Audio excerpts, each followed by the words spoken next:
It's fat. It's fat. Fat literature.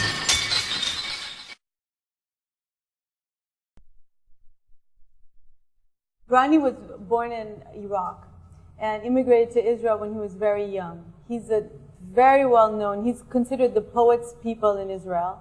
He's published many books, and a lot of his books has been in translation into Arabic, some of his poetry, and his books into French, English, Spanish. So it's such a great honor to have Ronny really coming from Israel. And along with Ronny is Barbara Goldberg, who's also the author of many books and a native Queens girl. Forest Hills. But the exciting thing is that Ronny is here on a tour, his first U.S. book. And he's getting rave reviews all over the place. He just came back from Canada, and we're just so excited to see him here today. And we'd like to welcome them, really. Barbara Goldberg and Ronny Someck. Please welcome Barbara. Woo! בתשובה לשאלה מתי התחיל השלום שלך.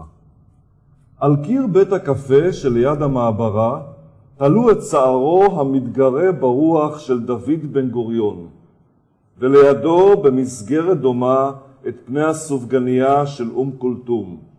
זה היה בשנת 55 או 56, וחשבתי שאם תולים זה ליד זה גבר ואישה, אז הם בטח חתן וכלה. Thank you.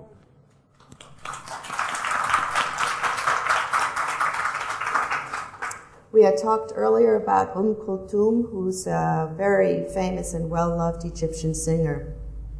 In response to the question, when did your piece begin?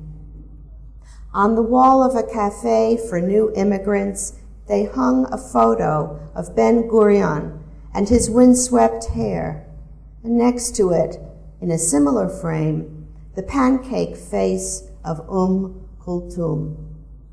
It was 55 or 56, and I thought if they hung side by side, a man and a woman, they must be bridegroom and bride.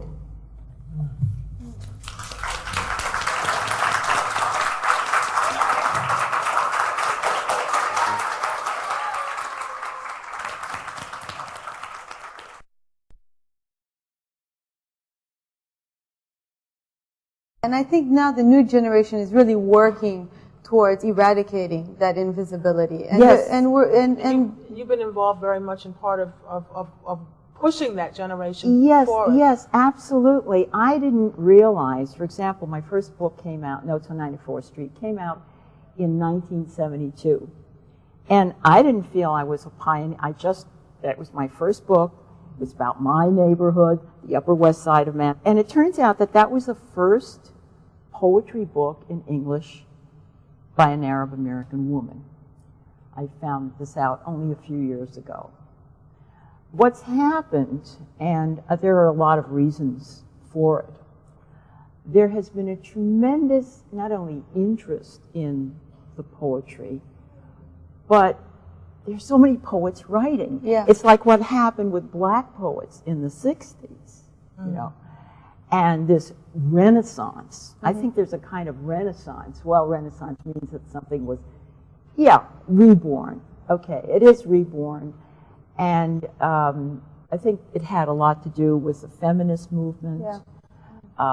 There are many wonderful Arab American women writing. This is amazing. That's something to bring up, because most of the Arab Americans writing today, I mean, of course there are some male writers writing prose and some poets, male poets, but the majority of them are women. Yeah. Now, I mean, how do you explain that? I mean, what would you say about that? I think in general women are kind of, coming out of the closet, I don't know, out of sweeping the closet.